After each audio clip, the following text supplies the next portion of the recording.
Hi friends, we're back. We're reading our chapter book. It's Brittany. And we are reading in Rosie Revere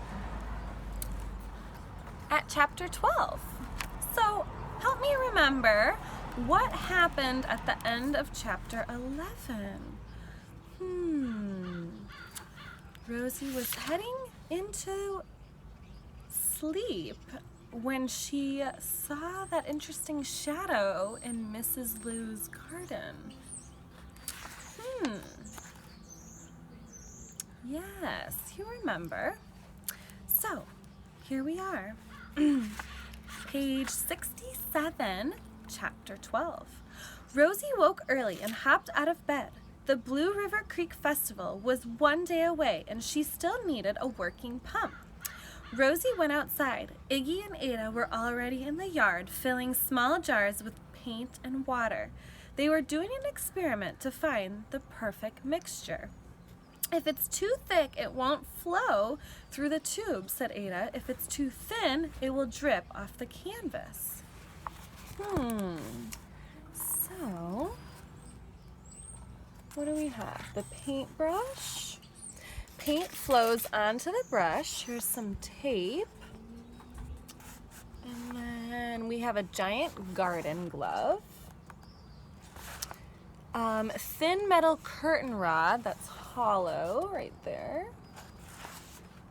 Plastic tube and paint flows there. Rosie went to the patio to get a small table for the Paint-A-Palooza. A big blue bucket sat on the table. It was filled with plastic tubing and waterproof tape. "Thanks for getting this stuff," Rosie yelled to her friends. They were too busy to notice. As Rosie worked on the pump, Ada and Iggy experimented and Gizmo chirped from the tree. Rosie attached thin metal curtain rods from the thrift shop to a giant pair of garden gloves. Then she added the brushes. They were long enough to reach the edges of the canvas. Next, she used strings and springs and other things to make a paint switcher so June could change colors while she worked. Ada and Iggy made progress. After 2 hours, the team had a perfect paint formula and a working set of brush gloves. They had everything except a pump. Rosie was still worried. If she didn't come up with a pump, the Paint-A-Palooza would flop. But much worse, June's surprise would get ruined. The Art A-Go-Go would be a no-go. Rosie and her friends could not let that happen. They worked and worked. They tried this, that, and the other thing. As the hours ticked away, so did Rosie's patience. "Why don't we take a break?" asked Ada. "A time out helps me think better." "We need more paint," said Iggy. "Let's go get some." "You and Ada go," said Rosie. "I'll keep working." Ada and Iggy grabbed Rosie's wagon and headed to the Happy Sapling Art Store.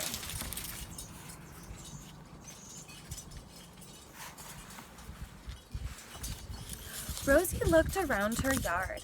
It was a mess. The grass was filled with puddles of paint.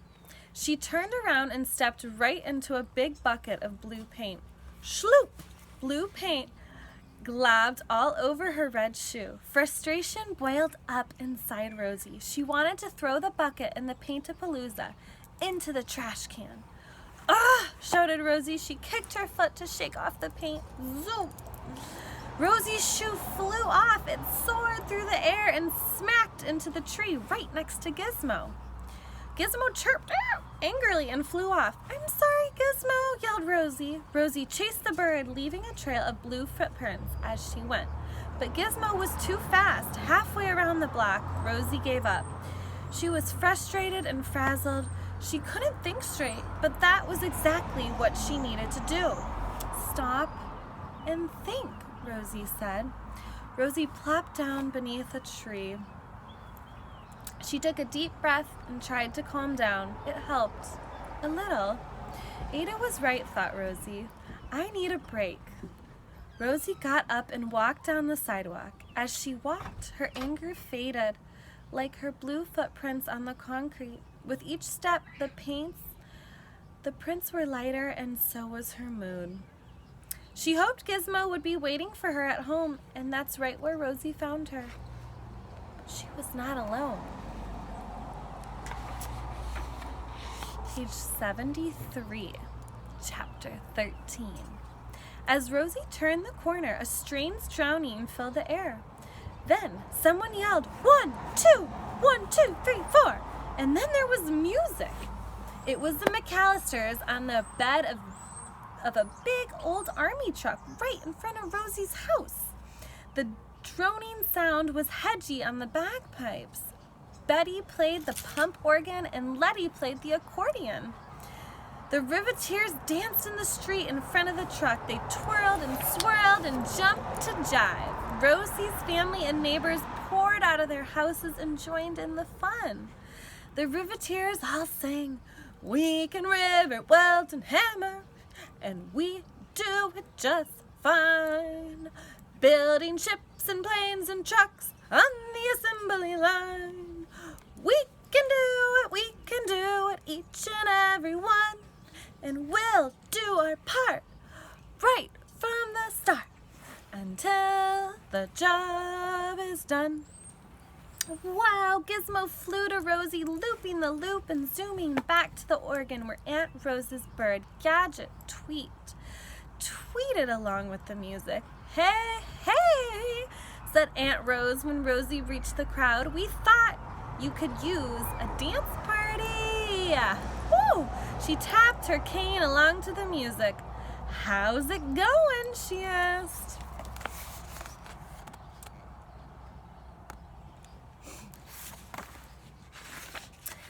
"I'm stuck," said Rosie. "Just dance it off," said Aunt Rose. "Show us some moves." The music was catchy, and before she knew it, Rosie was tapping her foot. Then she was dancing. It was a wild time, and for a few minutes, Rosie forgot all about the pump. Ada and Iggy came back to a wagon full of paint cans. They parked the wagon and jumped into the dance. Each of the kids had their own dance moves. Before long, the Riveteers were doing the skyscraper with Iggy. Ada taught them the molecule, and Rosie had everyone spinning around doing the gyroscope. Rosie had never heard a trio like the McAllister sisters. She especially loved the bagpipes.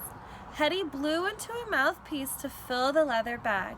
Then she squeezed the bag with her arm. Each squeeze pushed air through the musical pipe. Her fingers danced over the holes and played a jumping, jazzy tune.